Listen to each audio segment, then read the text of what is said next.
তুর্কি সংস্কৃতি, ঐতিহ্য ও আধুনিক লাইফস্টাইলের অনন্য সমন্বয়ে শুরু হয়েছে ব্যতিক্রমী এই আয়োজন। উৎসবকে ঘিরে সাজানো হয়েছে নান্দনিক ফ্যাশন স্টল, ঐতিহ্যবাহী খাবারের কর্নার এবং বিভিন্ন লাইফস্টাইল পণ্যের আকর্ষণীয় প্রদর্শনী।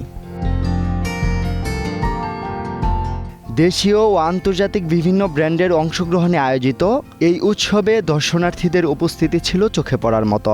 পরিবার, পরিজন ও বন্ধুদের সঙ্গে উৎসব উপভোগ করতে আসেন অনেকেই। আয়োজকরা জানান, বাংলাদেশ ও তুরস্কের ফ্যাশন ও লাইফস্টাইল সংস্কৃতির মধ্যে একটি সেতুবন্ধন তৈরি করাই এই আয়োজনের মূল উদ্দেশ্য।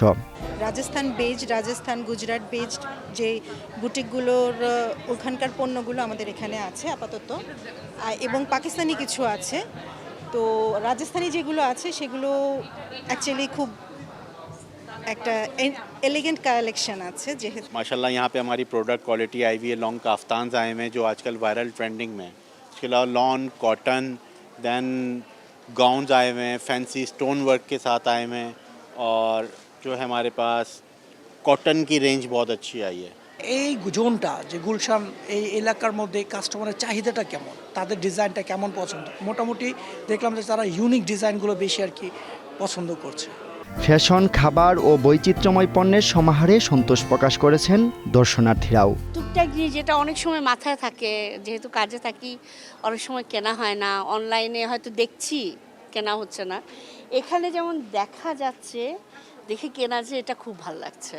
হ্যাঁ, মেলাটা আসলে খুবই ভালো লাগছে, বিশেষ করে যখন এমন কোনো কালেকশন দেখি যেটা সচরাচর আমাদের চোখে পড়ে না। ইউনিক কিছু কালেকশন এখানে আছে। সবার প্রোডাক্টই ভালো, বিভিন্ন ধরনের প্রোডাক্টস এখানে দেখছি, কাপড় চোপড় থেকে স্টার্ট করে jewellery items and perfumes, accessories and all সব কিছুই আছে অ্যান্ড সব কিছুই ভালো লাগছে। আয়োজকরা আরও জানান, নির্ধারিত সময় পর্যন্ত চলবে এই উৎসব। প্রতিদিনই থাকছে বিশেষ ছাড়, সংস্কৃতি পরিবেশনা ও নানা আয়োজন। Zubayer Ahmed, Green News, Dhaka.